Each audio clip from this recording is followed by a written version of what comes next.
Okay. Not a bad turnout for the first day after the Bayram. Does anyone care about anything other than exam scores here? I mean, does anyone want to learn about history, or is it just, exam scores? Listen, I understand you want your exam scores. I'm doing my best. I haven't finished them. There are 43 exams, okay? It's a lot to grade. I have 85 students. I've been out of the country for most of the last 10 days.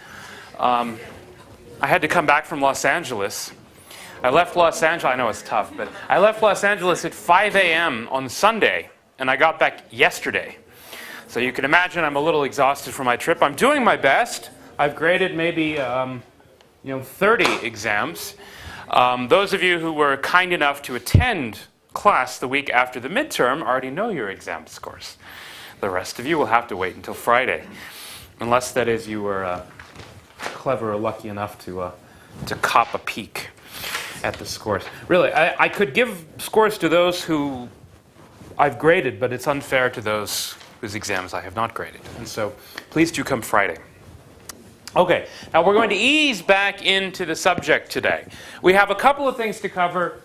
Loosely speaking, the first half of the lecture I'm going to talk mostly about Napoleon III and the French.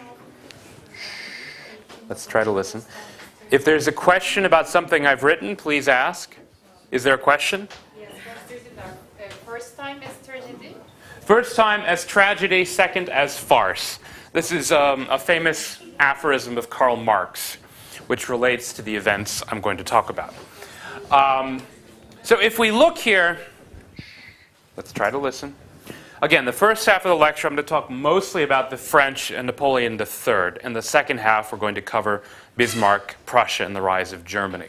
In some ways, the themes all come together. They were kind of, they were antagonists in a way, although early on, they weren't necessarily averse to working with one another. In fact, ironically, Bismarck, who will later be the one who essentially destroys Napoleon III and humiliates France. Part of his innovation in the 1850s was actually that he was willing to work with France. But before we get to Bismarck, we have to go back a little bit into French history, because at least in the 1850s up to the Crimean War and the Italian War of Unification, France is, in a sense, the leading power, at least the power which is still influencing events the most, even if not necessarily the most powerful country in Europe. Remember that France had recovered, in many ways, probably more than it deserved to, after the wars of Napoleon, restoring the borders of 1789, the status quo ante, even really going back and almost restoring the old regime, the Bourbons. I've included here what I hope is kind of a useful list of French governments. The French go through governments so frequently that they have different ways of referring to them. In fact, I think modern French people probably remember most of these governments in terms of furniture and art. Like you say, this armoire was a Second Empire. This one was not necessarily First Republic, because that didn't last very long. But you'd refer to something as a Second Republic or a Second Empire or a Third Republic item. You can see they've gone through a lot. We remember the Bourbons going back to Henry IV, Paris's worth of mass, religious toleration.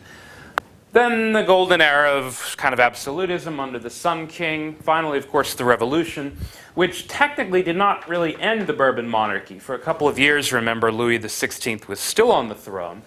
Then you had the First Republic, the kind of Second French Revolution, year zero, the metric system, all the rest, the terror, the National Convention.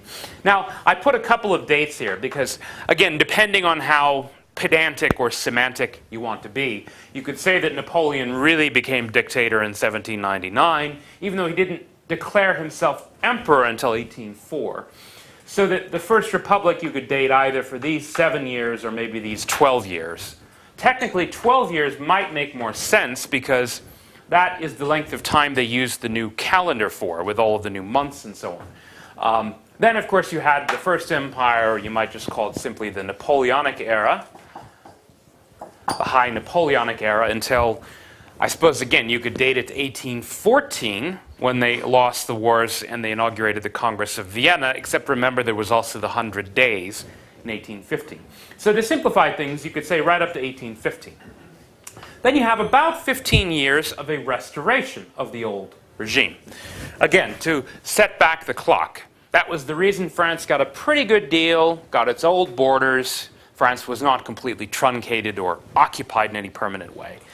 But this, of course, then is torn asunder in the July Revolution of 1830, leading to the so-called July, or it's sometimes called the bourgeois, or the constitutional monarchy of Louis Philippe, who was kind of a progressive in some ways, but the restrictions on the voting franchise were still very severe. Sometimes people call this almost a government by oligarchy, that is, by the wealthy merchant classes along with the aristocrats who had recovered their positions somewhat. Now this gives way to a new phase of revolutions which begins in Paris in 1848.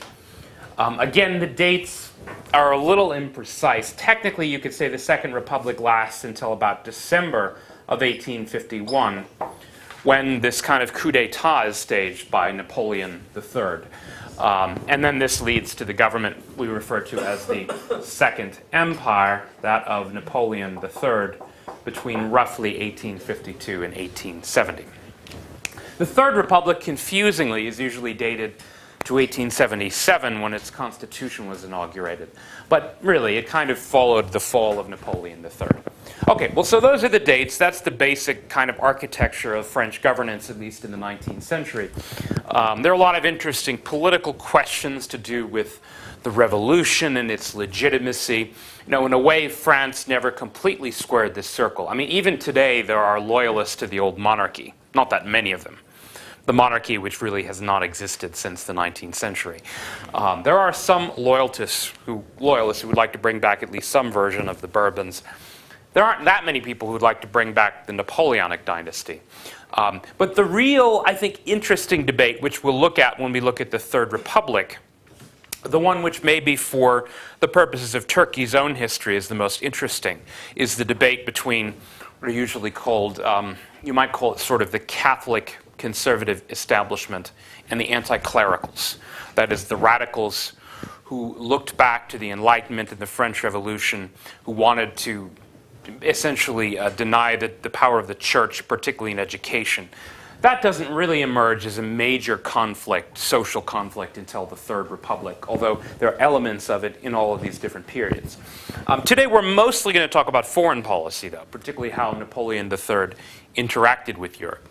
Although there's an interesting point Kissinger makes about Napoleon III, which is that it's curious that foreign policy was his passion because he was no good at it. Usually people are passionate about something they're good at.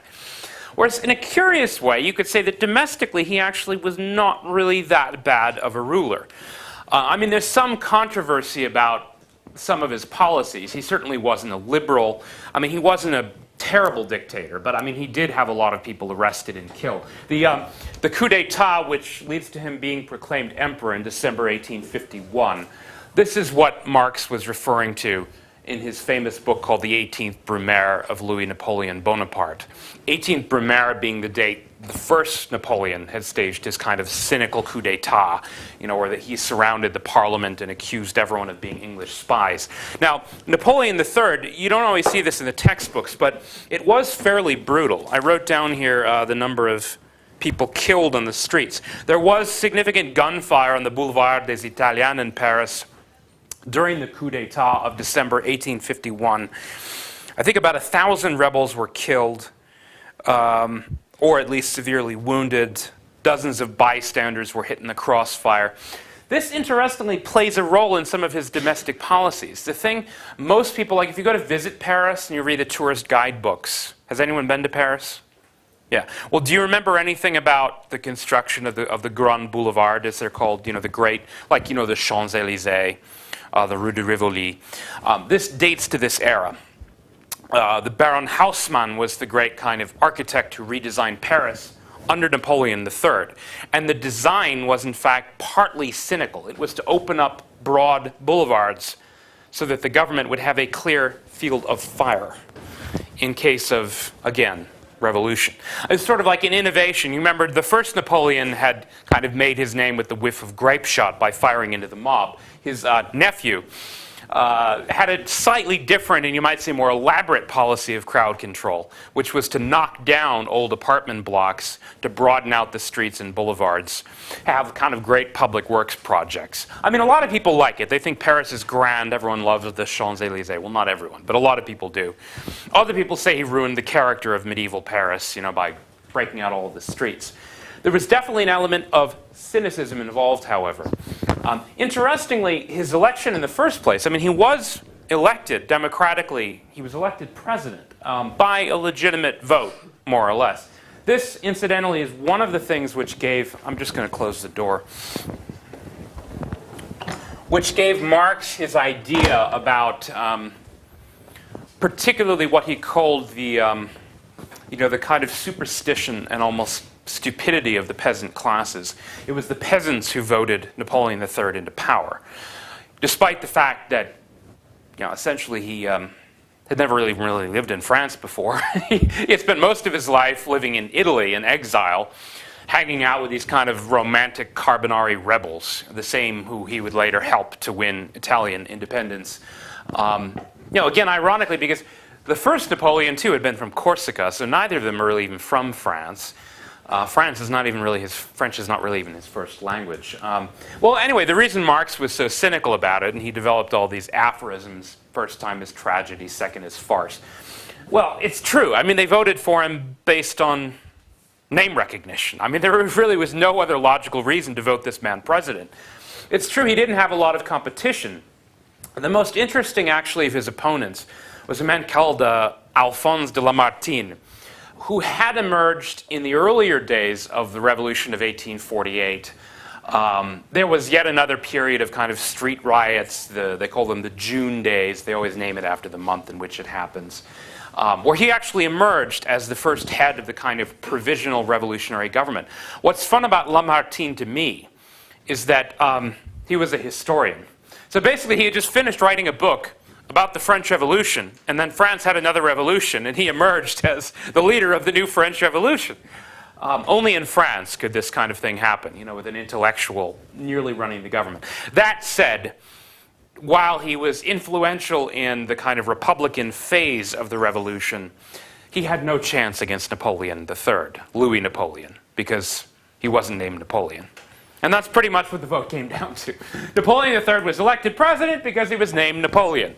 Obviously, there was a lot of nostalgia for the kind of glory days. That really is probably the best way of explaining it. Yes, there were economic factors, and Marx talked about those too. A lot of peasants had done sort of better in the days of Napoleon than they probably had done under the Restoration for various reasons. There had been a little bit more social mobility in the Napoleonic era. But for the most part, I think it was just nostalgia for better times. There was the kind of legend of Napoleon. Again, some of it deliberately cultivated by the French government, who very easily could have repudiated Napoleon. Kind of like what the Germans obviously did with the Nazis and Hitler after World War II. Admittedly, Hitler was a great degree kind of more evil than Napoleon, but you could have imagined the French would have wanted to dissociate themselves from a man who, after all, had killed probably more Frenchmen than anyone in history in all of his wars of aggression. Instead, the French more or less embraced him as a hero, and this helped pave the way for a new restoration, you might call it, of Napoleon III. So they have the cynical kind of coup d'etat. He arrests his opponents, several thousand. There's more violence in the streets. Eventually they broaden the boulevards. But that said, his domestic policies, again, they weren't terrible. France's economy did pretty well. A lot of kind of like the glorious age of modern French architecture and even sculpture and that sort of thing. He definitely supported manufacturing. The government established various credit and lending institutions. Domestically, his rule was by no means kind of despicable. He was certainly not a democrat. He was definitely an autocrat. But that said, it is a little strange again. He did have some knack for at least domestic governance. He had no skill at all in foreign policy. But that was his passion. Now, in a way, that's probably inevitable. After all, the man is the nephew of the great Napoleon. And he is now the Emperor of France. So that he is going to try, if nothing else, to kind of make his mark on the scene. Now, he had a couple of ideas. They were a little vague. As I said, he didn't have a whole lot of actual skill or aptitude for foreign policy. He wanted to restore the greatness of France, probably his own glory, etc. He wasn't entirely sure how to do it, but he had a couple of rather vague ideas. One was that Napoleon I, his uncle's greatest kind of mistake, was to have antagonized Britain. He thought, well, look, there's no natural reason we have to be enemies with Britain. Britain, after all, controls the seas. There's probably nothing we can do about that. Our real enemy, as kind of progressive Frenchmen, standing for some notion of modernism or nationalism or something like that, our real enemy is the old establishment represented by Austria, and if you remember, Metternich, right? The Metternich system. The system which was designed supposedly to shackle France. I mean, even if, frankly, France didn't do so badly at the Congress of Vienna, still, it was not to be denied that the whole Vienna system was designed to contain France. That, after all, was what the Quadruple Alliance was: Prussia, Austria, Russia, Britain. That's what the Holy Alliance was. Remember, the alliance of the kind of conservative Christian Eastern emperors: Austria, Prussia, Russia. The idea was, again, to suppress any sign of revolutionary sentiment, liberalism, nationalism, etc. Now, even though, again, in practice, Napoleon III is no Democrat, I mean, he just arrested his opponents and so on. Remember, there's always an element of humbug with these things. I mean, remember, the first Napoleon had fancied himself the great liberal reformer, right? The Code Napoleon, new civil code. We are out to destroy feudalism. We're liberating you from your chains. France, in this view, stands for modernity, progress, social reform, some variety of popular sovereignty, again, however kind of cynically contrived. But the idea is they stand for what is new and progressive and modern. Whereas Metternich, the Austrians and the Russians, they stand for reaction. So Napoleon is thinking to himself, well, look, in that sense, maybe we should not have antagonized Britain. That was maybe the biggest mistake of my uncle. Because after all, the British, they kind of too stood for modernity. I mean, they had a parliamentary system of governance. They were very advanced commercially. Maybe in some ways we in France and the British, we're not that far apart. And it's true, Britain had always been aloof from the kind of ideological part of the Metternich alliance. They believed in the balance of power, yes, but they didn't believe in suppressing revolution wherever it arose. The British were not like that. They really weren't part of this kind of conservative, Catholic, or Orthodox establishment of Europe. They were a predominantly Protestant country that had a fairly liberal political system. And so Napoleon, again, part of it is just he's like a man of fashion. So the modern fashion. If you're young, you're ambitious, you're idealistic, the modern fashion is for some variety of liberalism, nationalism, democracy, what have you. Remember that although today we tend to associate the idea of nationalism, I suppose, more with the right, that is, with a kind of patriotism, possibly a reaction, or at the very least, the idea of like a strong foreign policy, maybe even a belligerent one. In the 19th century, it was very much the opposite. The system, the Metternich system, remember, stood for legitimacy, not nationalism. In fact, it was very much the essence of it was to repudiate nationalism in whatever form. You remember, to withhold the sovereignty of, let's say, monarchs, even over multi-ethnic empires like the Austrian Empire, the Habsburg Empire, the Russian Empire, also multi-ethnic. The Ottoman Empire may be the example sine qua non of a multi-ethnic empire. Again, to uphold these kinds of empires, that was the conservative principle. Not because multiculturalism was good. No, simply because legitimacy and tradition was good. Because preserving the status quo was good. Because allowing nationalism to wreak its fury and possibly destroy these empires, that was dangerous. So nationalism, those who supported it, tended to be on the left. That is to say, they wanted to change things. They wanted to break apart the Ottoman Empire, to support, as they called it, freedom fighters or movements like the Greeks or the Serbs, or later on, possibly even the Arabs. But the idea is to support the national cause. The same thing in Austria. Remember, Austria now rules over northern Italy again after the first Napoleon had been expelled. So Austria stands for order, but also kind of empire. You have a whole Italian national movement, which Napoleon III had actually been personally involved in during his years in exile. So the nationalists, they're kind of on the left. Now again, Napoleon III, again, when it comes to domestic practice, he's hardly liberal. He's the emperor, right? He's not exactly someone who believes in, shall we say, great differences of opinion. The press is not completely state-controlled, but in France, it is very much, it's not going to criticize Napoleon III. Let's put it that way. That said, he and his idea of France still is very much that it's kind of this progressive power that is supposed to kind of be on the side of progress, on the side of nationalism. He's not quite sure what he wants to do with this yet. But he knows that whatever the Metternich system is, the kind of balance of power, concert of Europe, Holy Alliance, all of this stuff he despises. All of it is the antithesis of whatever it is that France is and France wants. That's the way he thinks. So there are a couple of ways he could consider going about either ruining this system, ruining the alliance. Basically, he just wants to kind of muck things up. You could almost think of his foreign policy as one of kind of like seeking entertainment. I mean, he just wants change for its own sake. He thinks that no matter what kind of change happens, it will benefit France because France will be seen as essentially the creator or the agent, the catalyst of change. France will represent change. France will yet again be like it was under the first Napoleon, the mover, the shaker, the leader of Europe. It's not necessarily all that much more complicated than that. Now, it could have started anywhere. It could have started in Italy. As it turned out, instead it started in the Ottoman Empire, oddly enough, of all places. It's true that France did have, if we remember, going back to the days of the Bourbons, the days of the kind of wars with Austria, France did have something of a pseudo-alliance with the Ottoman Empire. But that had been kind of broken up, if you remember, in the French Revolution, particularly with Napoleon's invasion of Egypt. But even before then, I mean, simply when they executed Louis XVI, they ended the old regime, which had this relationship with the Ottoman Empire. I mean, in a way, that's true of any monarchy. When you kill the monarch and end the monarchy, you also end all of the old agreements in foreign policy. So France's old relationship with the Ottomans had been really ruptured in the period of the Revolution and the Napoleonic period.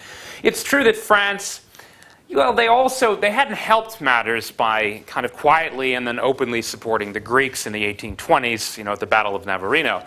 So certainly there was no reason to suspect that France had any great attachment to the Ottoman Empire. France, again, if it stood for anything, it stood for these ideas of kind of liberal reform, modernization, etc.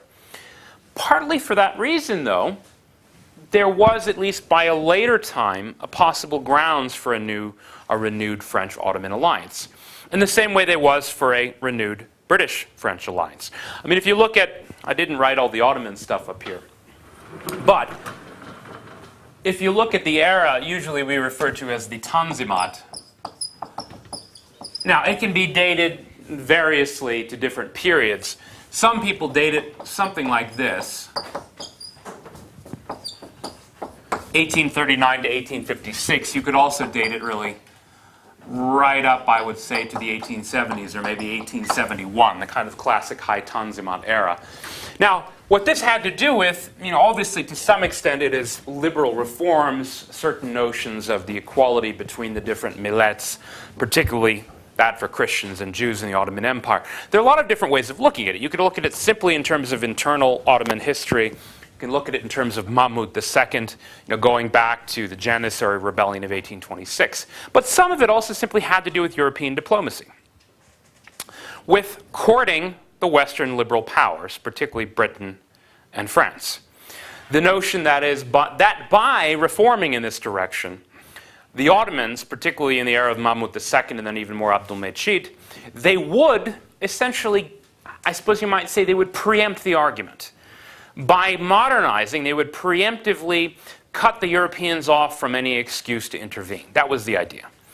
And the timing is interesting because, the two principal reforms, 1839, you have, we usually call it either the Rose Chamber Edict or the Rescript of the Rose Bower. This was issued after and particularly right after, you call him, I know, Kavalala Mehmet Ali had yet again defeated the Ottomans. So it's kind of a time of weakness. It's kind of a signal to the European powers, don't let us go under. This is the first time they kind of proclaim this principle of, either liberalism or at the very least religious equality. We'll call this the Rose Edict or the Rose Chamber Edict. And then there was the Firman of 1856, which was actually issued essentially in between the end of the Crimean War and the Paris Conference, which formally ended it. And this is the one where they went a little further in proclaiming religious equality. They also ended the old, at least formally, they ended the jizya, or the poll tax, which actually is right in the Quran. They didn't really end it. They kind of ended it in the spirit, I suppose in the letter, but not the spirit, because what they did instead is they had a new tax that minorities would pay in order to exempt themselves from military service. But again, both of these and the whole era, the Tanzimat reform, how sincere the reforms were, how much they were just cosmetically designed to Europe. It coincides with, however, again, you want to define it, a liberal era in the Ottoman Empire, at least a publicly proclaimed liberal era, when the influence really of the Western European embassies, particularly those of Britain and France, were paramount in Constantinople and Istanbul, particularly embodied in the person of Stratford Canning de Redcliffe. He was the British ambassador that, to a certain extent, was even considered the most powerful man in the city, where literally his word was said to be enough to secure the dismissal or the placing in office of Ottoman ministers. So if you put this together with European politics, then, you get a couple of interesting things. On the one hand, the Ottomans, for maybe the first time, and not necessarily the only time, but definitely the first time in the kind of era of their decline, are suddenly a cause. That is, they're a cause of the left. Again, which is kind of a reversal. The traditional reputation, the terrible Turks and all of that. European propaganda against the Ottoman Empire. Suddenly, they're more like they're a fashionable cause. Now, this coincides with a couple of other things which reinforce this impression. The revolutions in Europe in 1848 had spread beyond Paris. In the German states, that is the German Confederation, the Frankfurt Parliament had essentially, they issued a constitution and they said, we will now unify Germany under the auspices of Prussian leadership. They literally offer the crown of a unified German empire to Friedrich Wilhelm IV. He famously says, no thanks. Yeah, I don't want the crown, as he put it, from the gutter, which is to say, from the Democrats, from a parliament. Now, some of this can be blamed on Bismarck, who was against the idea. We'll talk about Bismarck in the second half of the lecture. Some can possibly be blamed on the Tsar, Nicholas I, as part of his kind of, again, this conservative alliance. He definitely told Frederick Wilhelm IV not to take the crown. This advice was then actually backed up by force, because rebellion has also spread to the Habsburg Empire. The Hungarians are rising up demanding independence. The Poles are rising up against both the Habsburgs and the Russians demanding independence. The Italians, again, are rising up against the Habsburgs.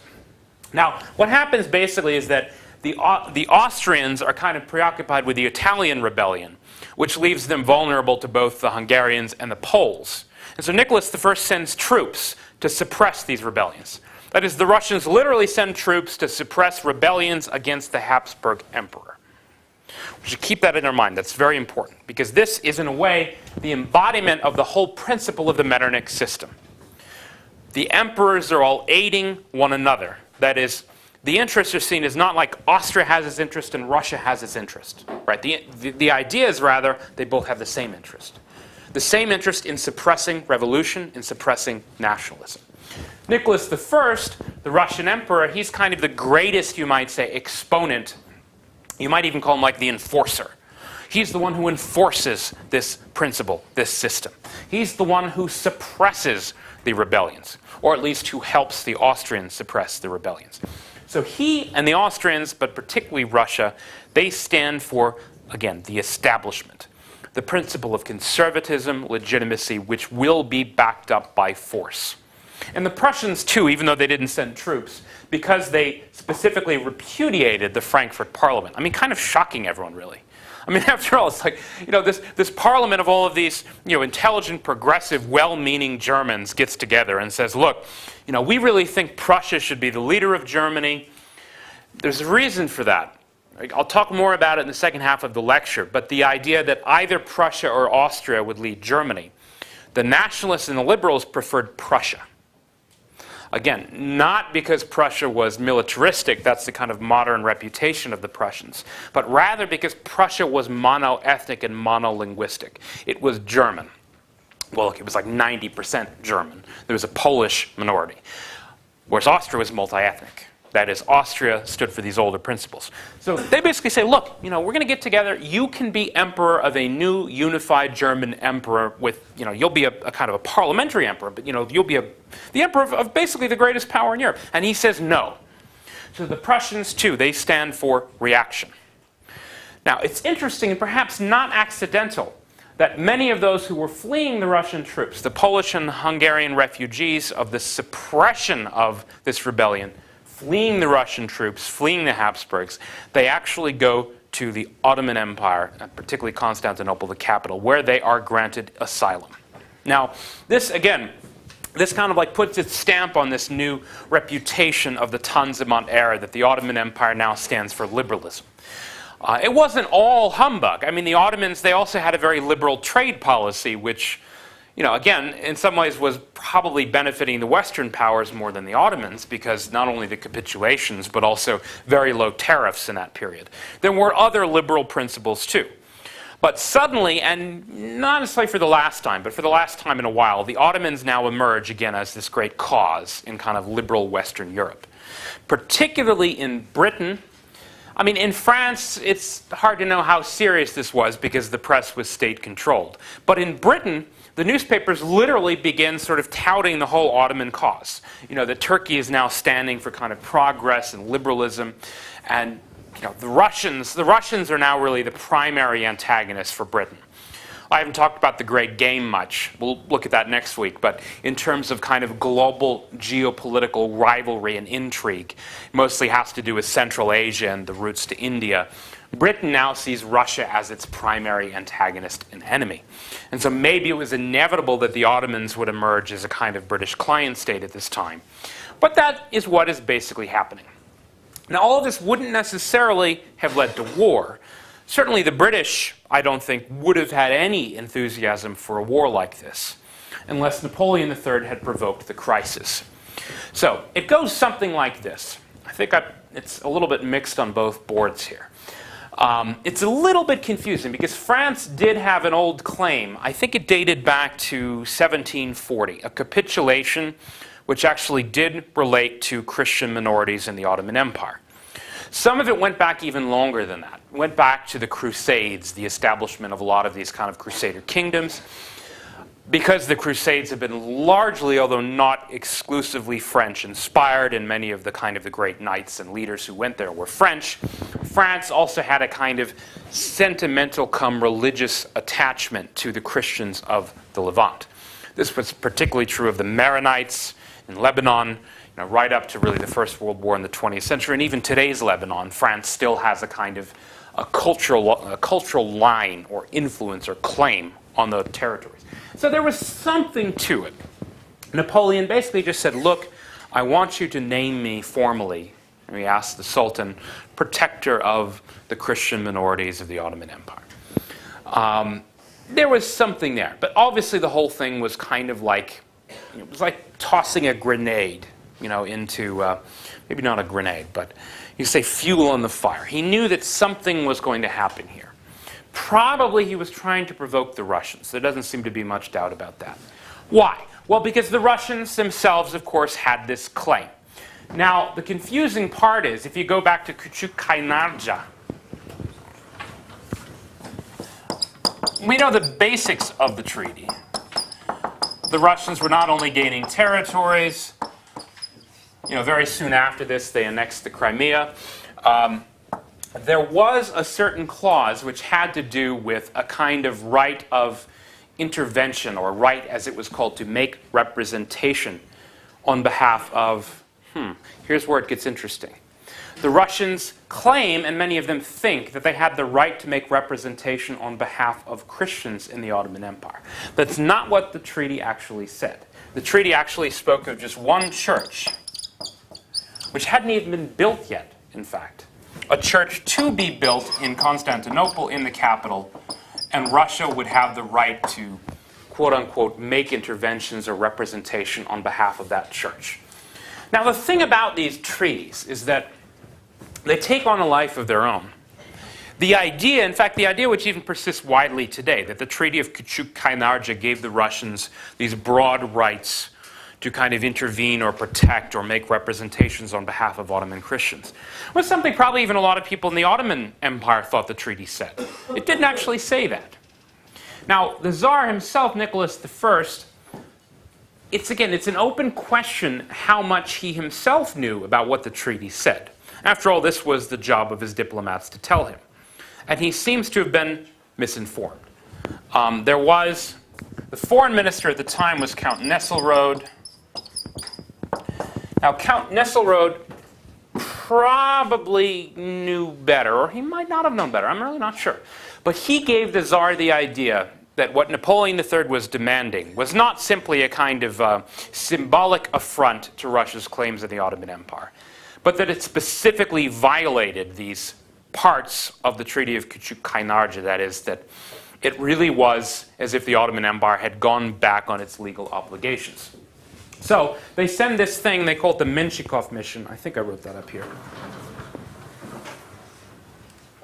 The Menshikov mission was definitely sent to intimidate the Ottoman Empire. There's no doubt about that, because they chose not a diplomat, they actually chose a military man.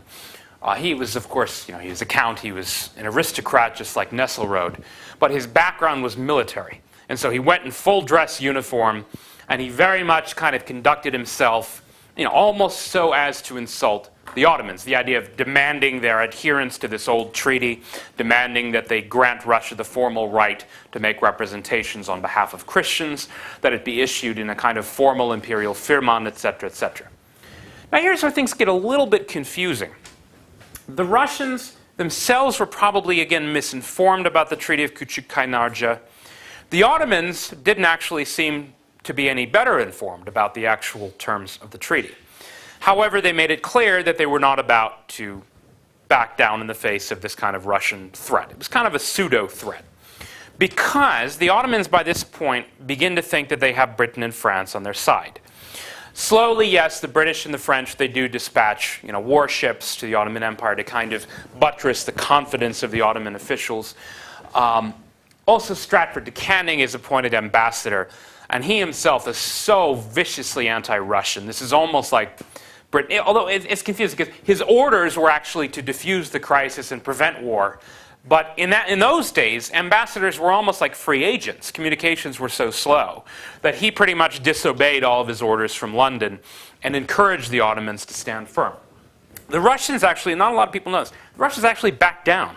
They backed down on nearly all of their demands, to the point where they send Menshikov in February, to the point where by May, they're only asking for the vaguest statement of, respecting Russia's kind of traditional rights to have some kind of relations with the Ottoman subjects. They back down on almost all points, but the Ottomans refuse. The Russians then send troops into what were called the Principalities, that is Wallachia and Moldavia, what is now modern Romania. It's confusing. Technically it's Ottoman territory, but the Russians have really been administering it for decades. And so the Russians are sending troops kind of into their own territory, but it's meant as a kind of ultimatum or a threat. Well, the Ottomans obviously do not back down, as we know. They stand firm through the whole summer. Yeah, there are even kind of these holy war demonstrations in August. They're being encouraged to the hilt by the British and the French. The British press is starting to get involved. Now all of this kind of comes together.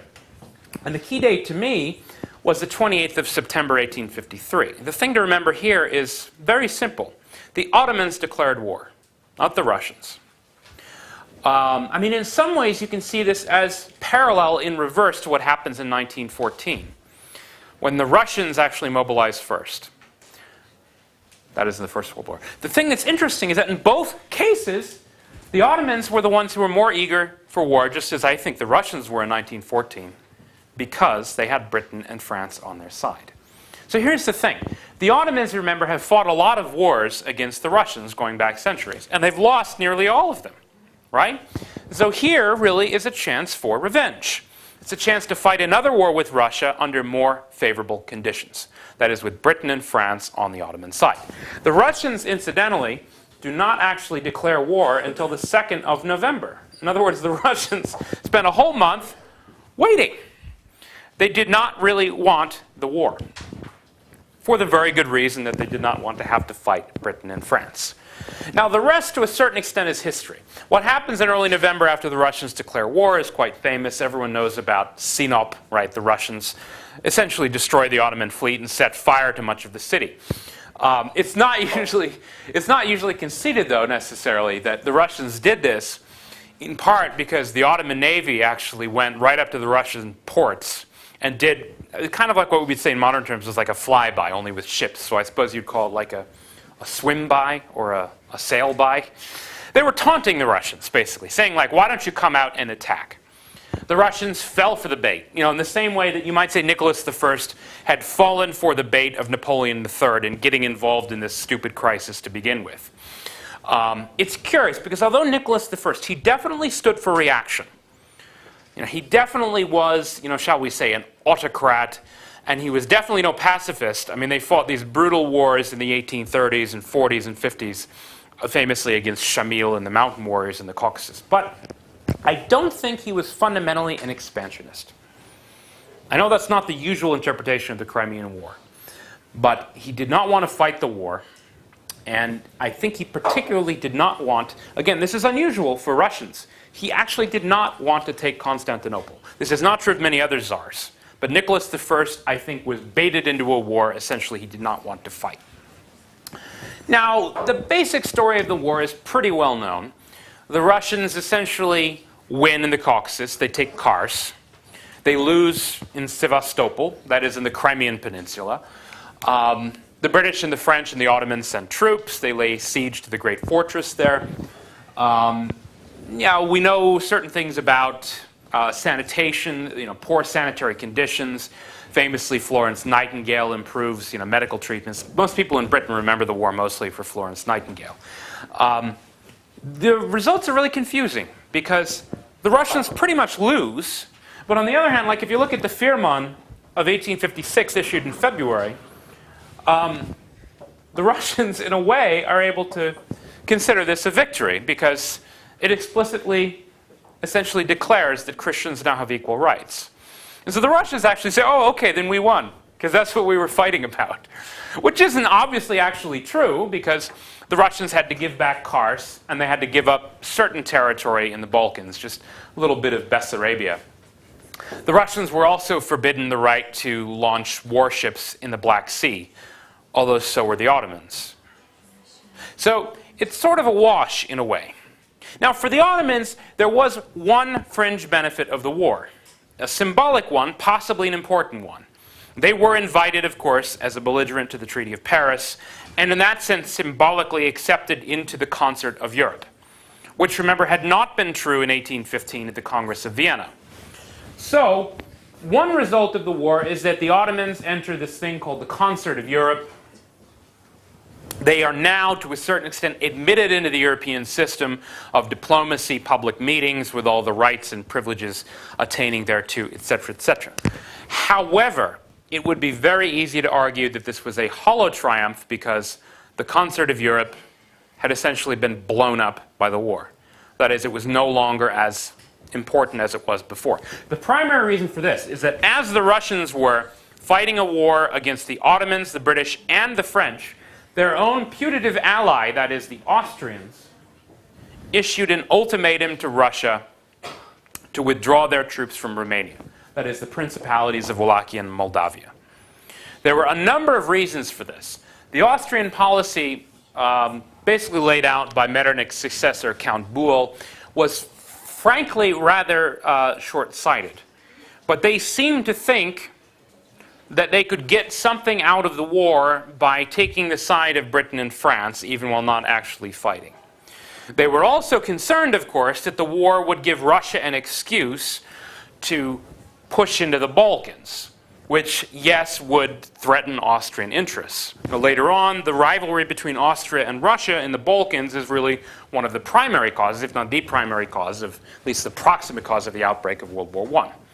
But remember that in 1848-49, the issue of Austrian interests versus Russian interests had been seen as irrelevant.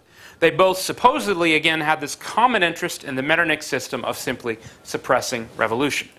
That's why the Russians had sent troops. So that from the Russian perspective, this Austrian ultimatum, even if it kind of made sense what the Austrians were doing, you know, they didn't want Russian troops in their backyard. They also probably thought Russia was going to lose the war, and so they wanted to side with the winners, Britain and France. Essentially, this drove a stake through the heart of the old alliance in the Metternich system. Or, to use a different metaphor, they stabbed the Russians in the back, right after Russia had just sent its own troops to bail out the Austrians in 1848 and 49.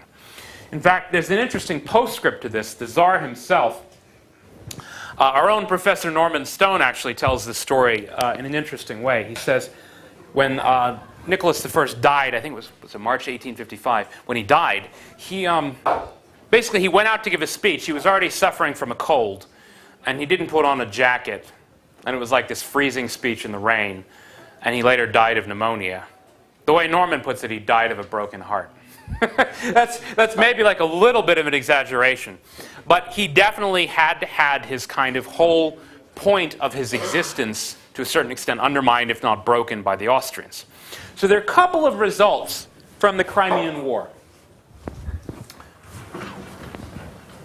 If we look at the upshot, this is a war, remember, which was, even though the Ottomans declared the war and the Russians fell for the bait, in a sense the whole thing had been cooked up by Napoleon III, by the French emperor. So he gets what he wants, right? You could say Napoleon III wins. Why? Because he split Austria from Russia, which was kind of the whole point. In a sense, whatever happened with the Ottomans was kind of beside the point for France. France basically wanted to break up the concert system. Yes, the Ottomans are now brought into the Congress system, but it no longer really matters, because the whole point of the thing, the upholding of legitimacy, concert as monarchs would meet together to adjudicate disputes according to principles of legitimacy, that is now dead. Done, gone. Okay, so Austria is split from Russia. The concert is dead. Now that also means its principles are dead. That is, the principle of legitimacy is essentially gone.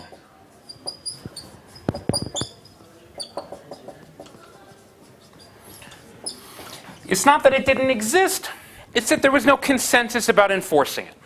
So that in a way, this opens, you might call it, it opens the floodgates, as we call it sometime in English, meaning it's kind of like, you know, the water is being held back and now the water starts flowing out. Great waterfall of, essentially, nationalism. Because the thing about the Metternich system, as Napoleon III maybe grasped, he may not have understood the full implications, was how fragile it was. It nearly broke apart in 1848. It only held together then because Austria and Russia and Prussia had all essentially teamed up on the principle of legitimacy to suppress popular sovereignty, liberalism, nationalism, etc. Well, now there was no trust left. No trust between Austria and Russia. Even to a certain extent, the Prussians had kind of sat out the Crimean War. But on the other hand, they were not necessarily, at least Bismarck was not necessarily too terribly disturbed about the fact that Austria had essentially failed. The Austrians thought they had succeeded because they did get Russia to withdraw troops from Romania, which is exactly what they supposedly wanted. But it didn't really help Austria in the long run, because Austria's real interests weren't holding on to its empire, particularly in Italy. And Napoleon III, who is if there was any winner in the Crimean War, it was him. His prestige is not very high. He's the one who concocted the whole thing. France is on the winning side. Well, he all along has been this romantic proponent of Italian nationalism, right? And so the Austrians, by supporting him, I think what they basically wanted was for him to promise not to meddle in Italy. But he never actually promised them that. The Austrians sacrificed their alliance with Russia for nothing, basically. They thought they would get together at this Congress and the French would kind of make some promises. They would agree to uphold some new system, but they never did that. France had no real interest in preserving Austria, particularly because Napoleon III, he hates the Austrians. The Austrians are the ones who stand for everything that supposedly he is against. So he hates them. He doesn't care. He's grateful that they stabbed the Russians in the back, but that's okay. Gratitude, it doesn't matter. Gratitude grates. So within a couple of years, by 1859, you have nearly the coup de grace to the old system. Romanian independence is proclaimed. And then you have a literal war between France and Austria over Italy. Or as the alliance has it, it's Piedmont and France against Austria. This is where Napoleon III shows his true colors. He basically encourages Piedmont Count Cavour, the architect of the kind of anti-Austrian alliance, to declare war on the Austrians. I know we're almost to the end of the first war, the first hour. I'll just briefly go into the war, because the war itself is not really all that interesting. What is interesting, a couple of things. Napoleon III, again, part of it is a romantic attachment to Italy and the Italian nationalist movement. He had many friends in the movement. Part of it is this vague notion that France wants to, again, just change things, pretty much. Part of it is territorial. Like what we think of today as the French Riviera, Nice, Monte Carlo, all of that was still part of Austrian Italy. And so France actually does gain, the provinces of Savoy and Nice. So they do gain territory. And they do help Italy become independent against Austria. The Austrians obviously lose. But Napoleon, a couple of things go wrong. Now, one is that because he's worried about the Catholic vote in France, he decides not to make the capital in Rome, but instead in Florence. Maybe I have that backwards. Anyway, he's also worried in part because he doesn't want Italian independence to go too far. He wants it to be only northern Italy, and so he actually cuts a separate peace with Austria, trying to end the war. But the Italians don't like that because they want to unify all of Italy. And so France gains territory, but at the expense of kind of alarming the other powers. Britain in particular is frightened now of what Napoleon III is doing. So he's ruined his alliance with Britain that goes back to the Crimean War. He has now really pissed off the Austrians, and he's beginning to alarm even the other powers. France gains a little bit of territory, but at the price of, again, completely ending Austrian influence in Italy, alarming the British, and putting the Prussians on high alert. The ultimate upshot of all of this is that he creates the monster which French foreign policy had spent the last 200 or 300 years trying to prevent, which is the monster of German unification. But I'll talk about that after the break. Let's take about 10 minutes, and then we will pick up with Bismarck.